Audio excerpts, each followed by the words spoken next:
Inna ilayna iyabahum thumma inna alayna hisabahum. Pertama-tama saya ingin menjelaskan arti kalimat ini supaya kita bisa menangkap pesan yang ada di situ. Inna ilayna iyabahum, ini susunan aslinya mestinya inna iyabahum ilayna, ya, ada inna, itu habis inna diikuti subjek.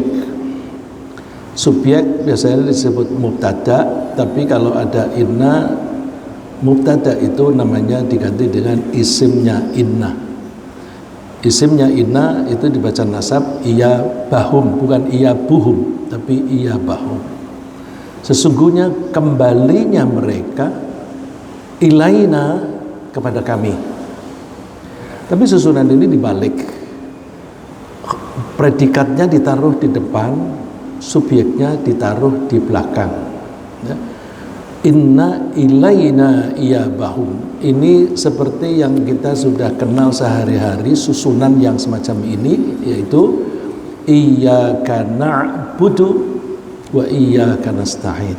Susunan aslinya iyyaka na'budu itu na'buduka, objeknya itu di belakang, na'budu kami menyembah ka kepadamu, tapi kemudian ka-nya dipindah ke depan karena ka tidak bisa berdiri sendiri, tambah dengan iya menjadi iyyaka na'budu. Nah, pemindahan predikat yang seharusnya di belakang dipindahkan ke depan itu ada tujuannya, ada maksudnya, yang istilahnya disebut litakhsis atau litahsir, untuk membatasi. Jadi kalau na'buduka, kami menyembah engkau, tapi begitu dibalik iyyaka na'budu, maka pengertiannya hanya kepadamu kami menyembah. Di sini inna ilaina iyabahum, aslina inna iyabahum ilaina, sesungguhnya kembali mereka kepada kami. Tapi begitu dibalik inna ilaina iyabahum, berarti sesungguhnya hanya kepada kami tempat mereka kembali. Pesannya apa? Kita nggak bisa kemana-mana, kita nggak bisa lalu terus hari kebangkitan kita dibangkitkan terus wah kita dikumpulkan ini, kita mau dihisab, lari, nggak mungkin kamu bisa lari, kamu mesti ada di sini, nggak bisa. Allah mempersilahkan, kalau mau lari silakan, la tanfuduna illa bisultan. Kaliya ma'syarul jinni wal insi in istata'tum an tanfudhu min aqdharis samawati wal ard. Hai setan jin dan manusia, kalau kamu ingin lari menerobos alam sana alam sini, langit sana langit sini, silakan, kalian tidak akan bisa. Jadi sudah ditentukan, kita pasti semua berkumpul di padang mahsyar. Itu pun alokasinya sudah dijelaskan, sudah ditentukan. Jadi kalau yang digambarkan di dalam Al-Quran atau hadis itu alokasi tempatnya itu secara kelompok. Jadi orang yang solih, yang bertakwa itu ditaruh di sektor kanan. Kenapa di sektor kanan? Karena sektor kanan ini dekat sekali dengan surga. Sedangkan orang-orang yang jahat ditempatkan di sektor kiri. Di sektor kiri ini dekat dengan neraka, sehingga mereka akan ke neraka gampang, ini mau ke surga juga gampang. Tidak dijelaskan bahwa oh nanti plot, kalau di pesawat terbang ada kursi A1, A2 dan sebagainya. Kalau ini penggambarannya tidak begitu. Kelompok kanan ada di kelompok orang yang baik ada di sektor kanan, begitu aja.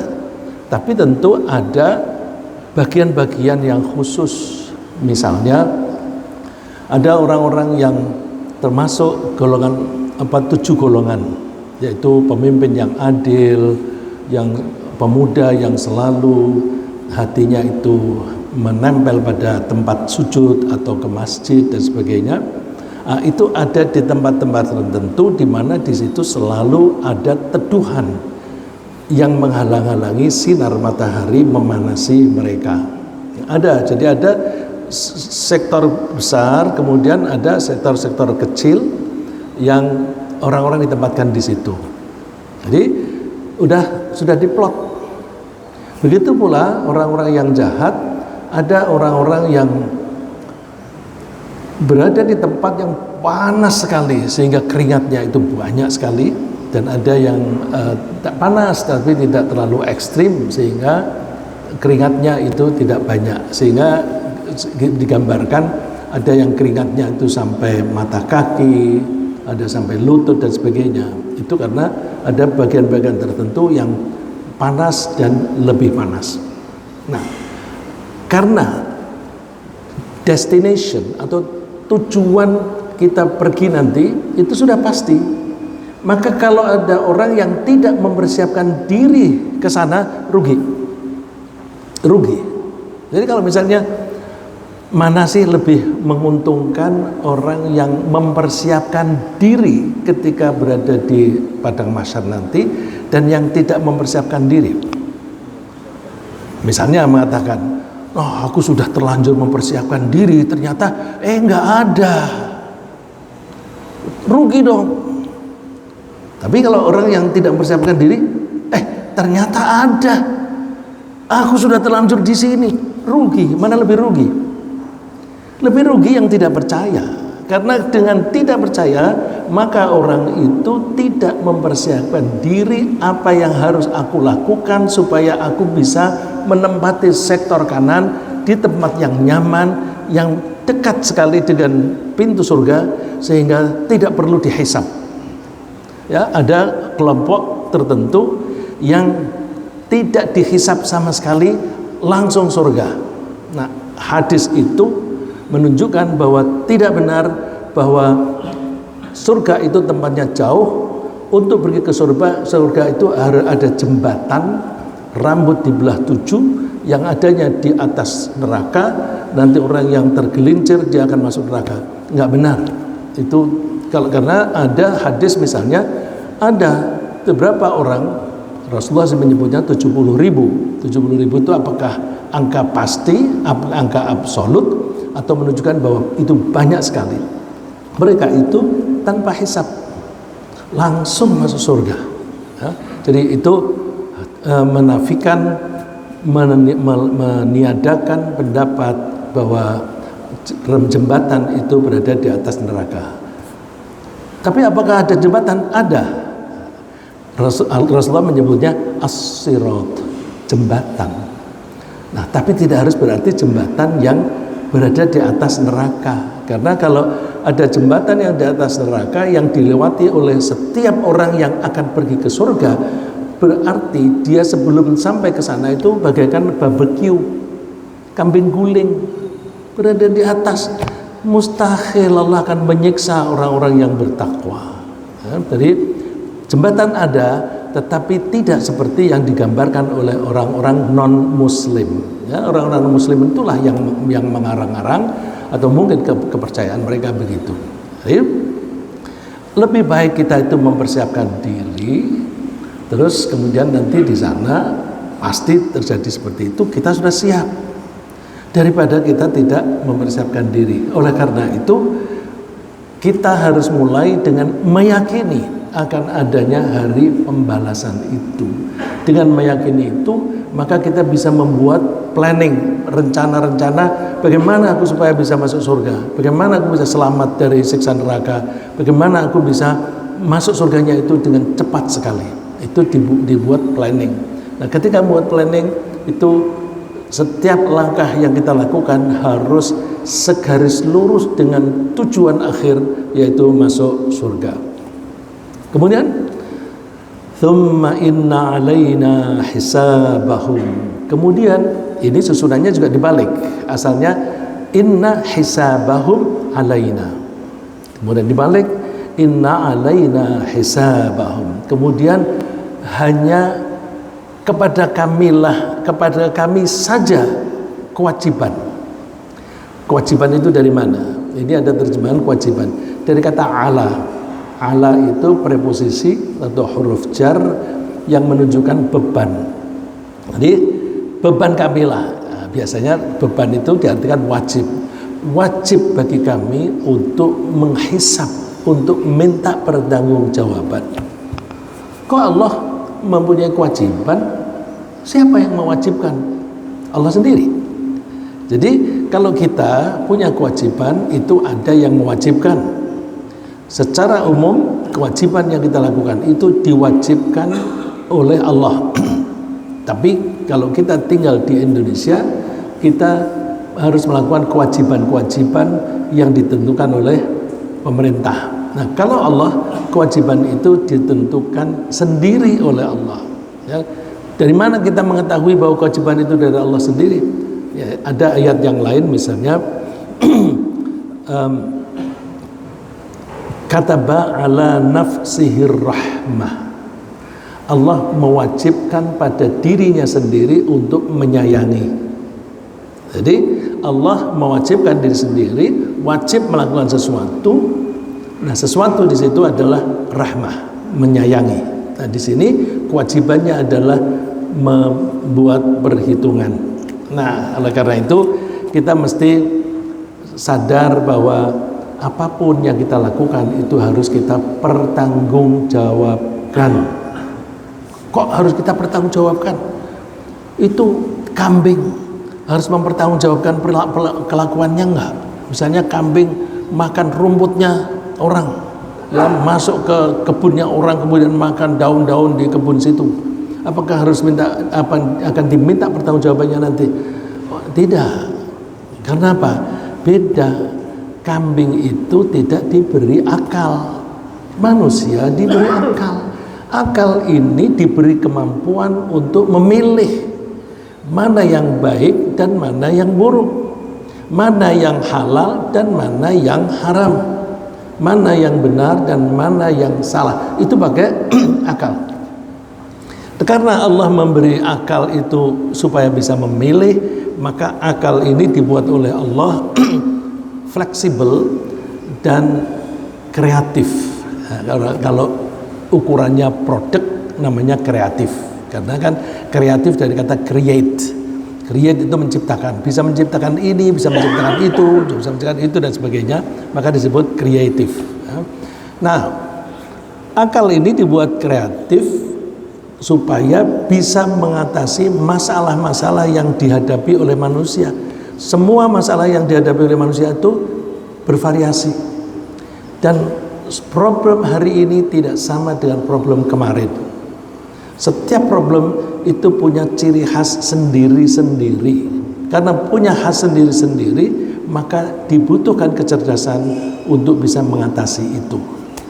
Misalnya lapar, aku kemarin jam segini juga lapar, sekarang jam segini lapar. Situasinya beda. Kalau kemarin lapar, misalnya sedang camping di atas bukit yang tidak ada makanan, atau ada rerumputan yang bisa dimakan mentahan, misalnya ada pohon kacang yang menjalar, itu kacang panjang. Itu kacangnya itu kalau masih muda itu dikunyah begitu saja, mentahan enak, itu manis tuh. Ini yang bisa merasakan itu yang pernah di desa. Saya anak kota, tetapi saya biasa berada di desa, sehingga saya bisa merasakan apa yang dilakukan oleh orang-orang desa. Ya. Jadi laparnya sekarang dan laparnya kemarin itu beda. Laparnya sekarang, ini lapar nih, nggak punya duit, nggak apa-apa. Sebentar lagi kalau pengajian ini selesai, kita ada hidangan makanan dan minuman di belakang sana, nggak usah bayar. Nah, jadi problem dari waktu ke waktu selalu berbeda. Untuk memecahkannya itu dibutuhkan kecerdasan, dan Allah memberi kita kecerdasan. Karena Allah memberi kita kecerdasan, maka Allah memberi kita kesempatan memilih yang baik atau yang buruk. Karena dia cerdas, dia mengetahui mana yang baik dan mana yang buruk. Masing-masing yang kita lakukan itu punya akibat.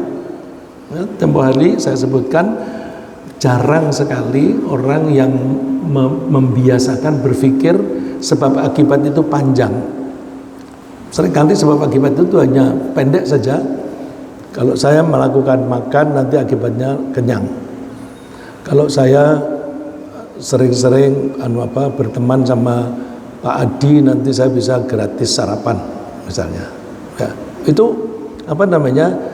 kelakuan sekarang punya akibat. Jarang yang memikirkan berikutnya, yang mengikut berikutnya. Kalau saya suka numpang sarapan sama Pak Adi, apa akibatnya? Oh, ada akibat baik, ada akibat buruk. Akibat baiknya apa? Teman saya banyak. Ya, saya bisa bercanda dan sebagainya. Apalagi Pak Adi itu kan pengetahuannya tentang situasi politik banyak, itu kita bisa mendapatkan itu. Nah, tapi akibat buruknya apa? Nah, kalau itu dibiasakan, nanti menjadi tergantung pada pemberian orang. Jadi sedikit-sedikit mengharapkan, kok nggak ada Pak Adi ya, misalnya begitu. Nah, itu akibat buruk. Nah, itu jarang orang memikirkan itu.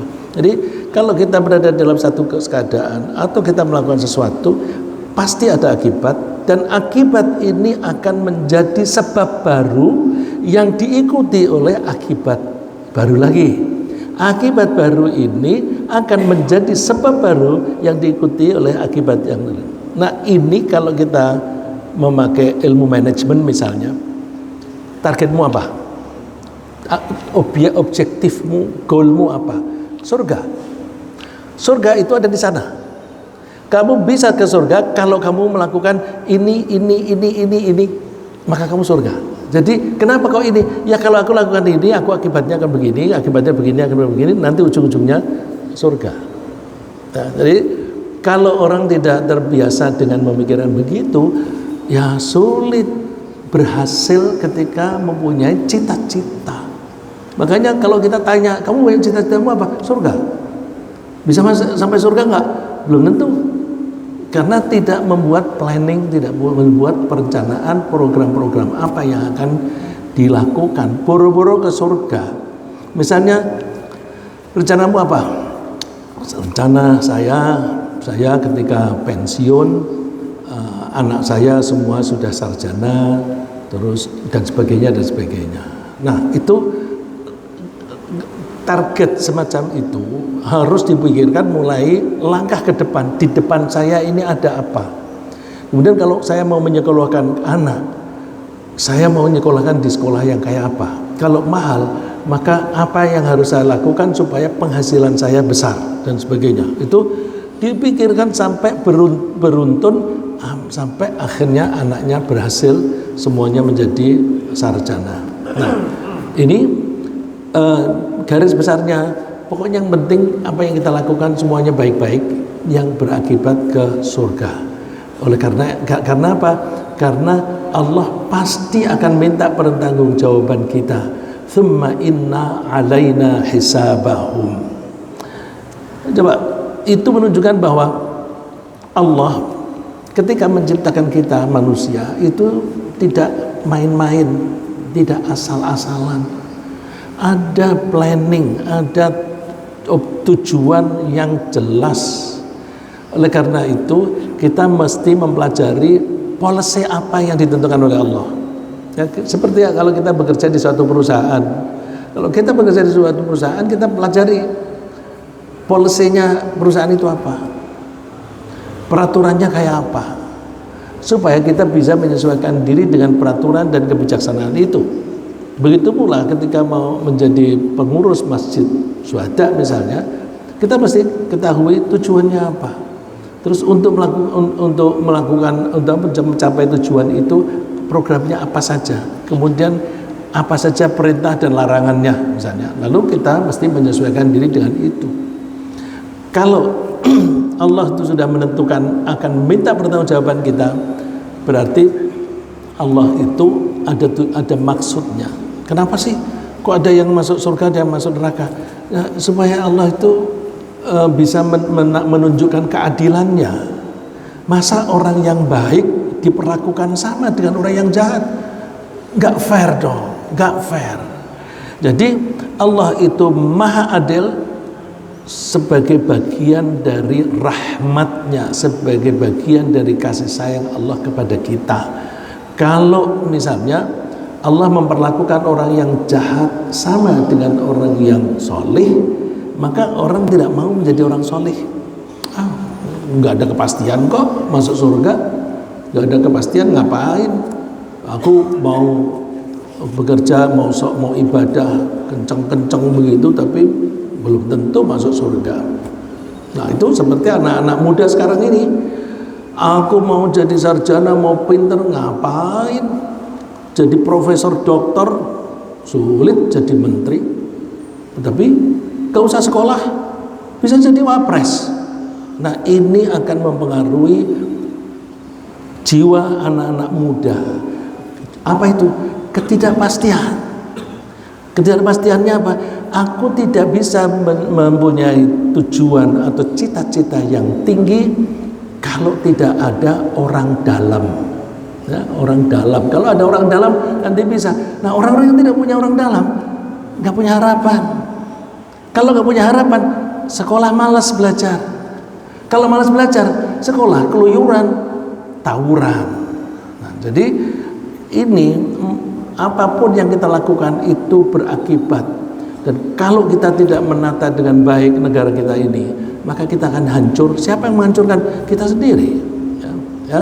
Jadi dengan demikian kita bisa memahami bahwa Allah itu menciptakan manusia itu tidak asal-asalan. Ada planningnya yang jelas, ada tujuannya yang jelas. Allah menyebutnya afahasibtum annama khalaqnakum abatha wa annakum ilaina la turja'un.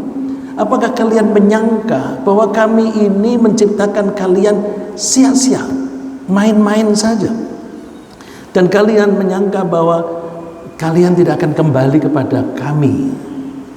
Kalian pasti akan kembali kepada kami, kaminya Allah. Jadi Allah itu kadang-kadang menyebut dirinya sebagai saya, tapi kadang-kadang menyebut dirinya sebagai kami. Nah, itu kok begitu sih?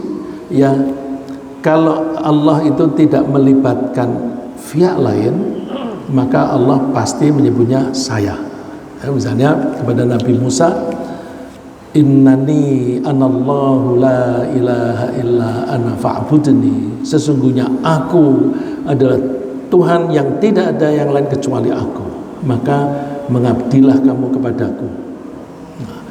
Wa ma khalaqtul jinna dan sebagainya. Itu jadi ketika Allah itu menciptakan sendiri atau berperan sendirian, maka Allah menggunakan saya. Tapi kalau Allah melibatkan pihak lain, Allah kadang memakai saya, kadang memakai kami. Seperti misalnya, afahasibtum annama khalaqnakum. Apakah kalian menyangka bahwa kami menciptakan kalian? Kami menciptakan kalian. Kok Allah menciptakannya pakai kami? Padahal di ayat lain, wa ma khalaqtul jinna wal insa illa liya'budun. Aku tidak menciptakan jin dan manusia kecuali untuk mengabdi kepadaku. Jadi kadang-kadang Allah mengatakan aku yang menciptakan, kadang-kadang kami yang menciptakan. Nah, karena ada kalanya Allah itu melibatkan pihak lain. Misalnya ketika Allah menciptakan manusia, Allah melibatkan laki-laki dan perempuan, nikah, kemudian punya anak dan sebagainya. Allah melibatkan malaikat untuk menjaga dan untuk memproses pertemuan antara sperma dan ovum. Itu yang memproses itu malaikat. Jadi Allah melibatkan makhluknya untuk menciptakan sesuatu yang diciptakan oleh Allah. Dan Allah memastikan ilaina annakum ilaina la turja'un. Apakah kalian menyangka bahwa kalian tidak akan kembali kepada kami? Sayang, manusia ini suka lalai. Suka lalai bahwa kita itu pasti nanti akan dihisab. Seperti fenomena yang disebutkan oleh Allah, iqtaraba linnasi hisabuhum wa hum fi ghaflatin mu'ridun. Udah dekat hisabnya mereka, tapi mereka lalai dan mereka berpaling. Allah menyebut hisabmu tuh pendek, sebentar lagi kamu terhisab. Oh, sebentar apa? Ada beberapa pakar menyebutkan spekulasi ya. Pakar menyebutkan secara spekulasi bahwa dunia ini umurnya kira-kira masih ada 10 miliar tahun lagi. Spekulasi. Masa depan kan tidak ada yang tahu. Apalagi 10 miliar tahun yang akan datang, besok pagi aja kita nggak tahu. Tapi pakar ini berspekulasi 10 miliar tahun lagi. Maka ketika ada berita bahwa tanggal 12 bulan 12 tahun 12 akan terjadi kiamat, itu ada kelompok suku kecil yang mempercayai bahwa kiamat akan terjadi tanggal 12 bulan 12 tahun 2012. Ternyata apa? Itu digembar-gemborkan. Hollywood lagi bikin film, judulnya itu. Terus jadi ini orang supaya ribut dulu, terus keluar filmnya, bioskopnya laku. Nah, ini kita dibohongin orang. Nah, jadi sebenarnya pendek, meskipun dispekulasikan ada 10 miliar tahun. Karena apa? Kita ini umur kita berapa sih? Anggaplah misalnya 70 tahun kemudian meninggal. Yang sekarang berumur 70 tahun saja itu rasanya baru kemarin. Misalnya sudah umur 70 tahun ketemu teman-teman sama SD dulu. Ketemu kita dulu suka main gini ya, tahu-tahu kita sudah tua begitu. Tahu-tahu sudah tua itu kan artinya 70 tahun itu dianggap pendek. Jadi rasanya pendek karena kita terlalu sibuk. Ketika kecil kita sibuk dengan sekolah, setelah sekolah kita sibuk dengan bekerja, kita sibuk dengan ngurusi rumah tangga. Kesibukan-kesibukan ini membuat kita merasa waktu ini pendek sekali. Jadi kepenginnya itu sehari itu jangan 24 jam deh, lebih begitu. Itu orang-orang yang rajin itu begitu ya. Nah terus meninggal dia ada masa menunggu di alam barzakh. Di alam barzakh itu mungkin miliaran tahun, tapi miliaran tahun di alam barzakh itu rasanya sebentar ya. Di surat Al-Mu'minun disebutkan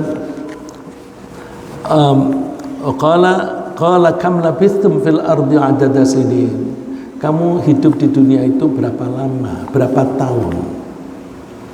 Jawabannya labithna yauman aw ba'dha yaum. Kami hidup di dunia hanya sehari atau setengah hari. Jadi yang dirasakan 70 tahun atau bahkan 100 tahun itu hanya rasanya satu hari atau setengah hari. Terus ketika di alam barzakh tidak dirasakan apa-apa karena di sana itu ya bagaikan orang mimpi. Orang mimpi itu kan mungkin mimpinya macam-macam, tapi tahu-tahu sudah bangun. Berapa lama kamu tadi? Wah, sebentar kali. Dia baru tahu bahwa tidurnya itu 7 jam setelah lihat jam. Setelah lihat jam itu baru tahu berapa lama. Kalau tidak melihat itu nggak tahu. Jadi perasaan kita itu pendek sekali. Nah, karena hidup ini pendek, jangan sia-siakan. Ma ya'tihim min dzikrin min rabbihim muhdatsin illa istama'uhu wa hum yal'abun. Banyak orang yang bahkan diberi peringatan, ikut pengajian, diperingatkan bahwa nanti akan ada hari kiamat, ada pembalasan. Dzikrin itu peringatan. Tapi mereka itu dia dengar sih, pengajian dengar, tapi ngajinya sambil main. Ngajinya sambil main itu macam-macam. Main itu bisa sambil ngobrol, bisa sambil lihat main game dan sebagainya. Kalau anak-anak sekarang ini itu kalau diajak ngomong itu kan oleh orang tuanya itu kan, kok kamu nggak dengerin sih? Dengerin. Itu kamu sambil main gitu. Terus coba aku ulangi apa yang kata ibunya atau bapaknya itu, diulang kembali. Tahu dia. Jadi dia membagi pendengaran dan perhatian, membagi akalnya kedua. Yang satu ke game, yang satu ke nasihat ibunya. Itu namanya pseudo listening, pseudo ya, pseudo listening. sepertinya mendengar tetapi sebenarnya tidak mendengar. Nah, ini digambarkan oleh Allah, istama'uhu wa hum yal'abun. Mereka dengar tapi sambil main. Jadi kelihatannya mendengar tapi tidak masuk. Nah, kita bisa melihat orang itu rajin ngaji loh, tapi kelakuannya kok kayak gitu. Kenapa? Yang ngaji, tapi nggak diresapi. Habis itu perilakunya tetap sama. Ya, ada orang yang tampil di YouTube itu pengajian, dia menjadi moderatornya. Wah, hebat orang ini. Tapi kelakuannya apa? Dengki sedengki-dengkinya. Kok bisa ya orang ini jenggotnya dipanjangin, kelihatannya soleh begitu, tapi kok dengki sekali. Dengkinya itu sampai jegal-jegal orang lain, ya, menjatuh-jatuhkan orang lain. Bagaimana supaya orang itu bisa dimarahi, bagaimana supaya orang itu bisa dipecat dan sebagainya. Itu kan dengki sekali. Nah, kenapa begitu? Tidak diresapi. Dan ilmu yang diperoleh tidak diterapkan. Untuk apa? Dan saya seringkali memberikan contoh, ilmu tanpa diterapkan itu hampir tidak ada gunanya. Ya, saya suka kasih contoh yang paling gampang, orang yang kegemukan, ya seperti saya misalnya, ini kan overweight, kegemukan, kemudian ingin kurus, baca buku, dengarkan keterangan ahli. Nah, intinya dua, olahraga dan diet yang baik. Tapi kok tetap gemuk? Ya iya, nggak pernah dipraktekkan. Jadi apa gunanya pengetahuan itu dari orang-orang yang beken-beken tapi tidak pernah dilaksanakan? Seperti orang yang ngaji tapi habis itu tidak dipakai, tidak dilaksanakan. Ya orang yang dengki ya tetap dengki, orang yang sombong ya tetap sombong. Nah, ini kita mohon perlindungan dari Allah. Kenapa begitu? Ya pikirannya ngaji itu ya hanya ya cari teman, ya orang ngaji itu kan macam-macam. Ada yang cari teman karena sudah tua, gitu, sudah tidak di kantor lagi, tidak punya teman, tidak bisa perintah-perintah orang. Kalau di masjid kan ada teman-teman yang sama-sama pensiunan. Ada juga ngaji cari mangsa. Misalnya orang yang agen asuransi, lihat ini siapa yang punya potensi untuk dijual premi. Kamu sudah asuransi untuk anakmu belum? Untuk sekolah, kuliah dan sebagainya. Kamu kan nggak tahu kamu matinya kapan. Asuransi dong. Ini ada asuransi yang bagus. Jadi datang ke pengajian untuk menjual jasa asuransi, menjual dagangan baju, menjual makanan dan sebagainya. Itu kalau orang pedagang begitu itu kan maunya kumpul deket sama orang. Kalau orang yang kelas menengah yang kelas bawah itu kan biasanya datang aja di pengajian pas hari Jumat begitu dengan kaki 5 gerobak. Tapi orang yang lebih lebih canggih ikut-ikut kelompok-kelompok. Ada pengajian ikut ngaji. Ada kelompok olahraga ikut olahraga. Ada kelompok arisan ikut. Nanti targetnya adalah menjual. Nah, ngajinya tidak akan masuk. Lahiyatan qulubuhum, karena hatinya itu lalai.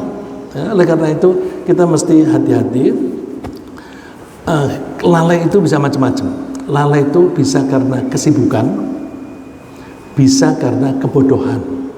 Kebodohan, orang yang pikirannya nggak nyampe, mana mungkin orang bisa dibangkitkan kembali? Kan sudah mati, sudah hancur, lebur, terus malah hanyut kemana-mana, ditebarkan ke laut. Bagaimana bisa dikumpulkan lagi? Akalnya nggak nyampe. Karena nggak nyampe, maka tidak mempercayai adanya hari kebangkitan dan hari pembalasan. Akibatnya, untuk apa mempersiapkan? Nggak ada gunanya. Nah, ya'lamuna zahiran minal hayatid dunya wa hum 'anil akhirati hum ghafilun. Mereka hanya mengetahui yang lahiriah saja dari kehidupan di dunia ini. Tapi yang gaib tentang akhirat mereka lalai. Mereka tidak tahu dan tidak peduli. Bisa juga orang yang lalai itu karena mempunyai keinginan yang didorong hawa nafsu berlebihan, kepingin kaya dengan cepat, terus korupsi. Nah itu lalu innahu may ya'ti rabbahu mujriman, dia ketika hidup itu mujriman, orang yang banyak terlibat dalam perbuatan dosa. Perbuatan dosa itu bisa dalam bentuk tidak taat pada perintah Allah, bisa melanggar larangan Allah, bisa juga wujud konkretnya merampas hak orang lain. Merampas hak orang lain itu termasuk korupsi. Wah, itu korupsi itu yang dirampas banyak itu pihaknya, karena itu kan milik rakyat. Itu mujriman. Terus fa innalahu jahannam, orang yang banyak melakukan pelanggaran-pelanggaran itu maka tempatnya di neraka jahanam, dan di sana tidak enak. La yamutu fiha wa la yahya, pengennya mati tapi tidak bisa mati, hidup sengsara sehingga tidak mati tidak hidup. La yamutu fiha wa la yahya, tidak mati dan tidak bisa hidup. Dan mereka kepengen, aku kepengen mati aja. Tapi malaikat bilang, enggak, kamu tidak akan mati. Meskipun hangus, tetap aja tidak mati. Terus, oleh karena itu, nasib kita itu nanti akan bervariasi, tergantung perilaku kita masing-masing. Walikullin darajatum mimma amilu, setiap orang akan memperoleh derajat nasibnya sesuai dengan apa yang mereka telah lakukan. Jadi perilaku kita sekarang ini itu akan menentukan nasib kita nanti di akhirat. Dan kita seringkali lalai, habis bohong sama orang, habis mengambil hak orang, lupa. Allah tidak akan lupa. Wa ma rabbuka bighafilin amma ya'malun. Allah tidak akan lupa, tidak akan lalai tentang apa yang kamu lakukan. Jadi hati-hati bahwa apapun yang kita lakukan itu langsung dicatat oleh malaikat, dan Allah selalu mengetahui dan ingat selalu, dan itu pasti dibalas. Kemudian terakhir bahwa surat ini diakhiri dengan inna ilaina iyabahum thumma inna alaina hisabahum, bahwa Allah akan menghisab kita. Kemarin pada pertemuan yang lalu kita bahas bahwa Rasulullah itu selalu merespon isi ayat Al-Quran yang diterangkan oleh sahabat waktu itu, bahwa ketika Rasulullah membaca ayat mengenai rahmat, mengenai kasih sayang Allah, maka Rasulullah berhenti membaca sejenak lalu berdoa mohon supaya diberi rahmat itu. Dan ketika ayat yang dibaca itu mengenai siksaan neraka misalnya, Rasulullah berhenti kemudian berdoa mohon perlindungan. Nah di sini ada thumma ilaina iyabahum thumma inna alaina hisabahum, lalu kita dianjurkan membaca doa Rabbi hasibni hisaban yasira. Rabbi, Tuhan, hasibni, hisablah saya, hisaban yasira, dengan hisab yang mudah, yang ringan.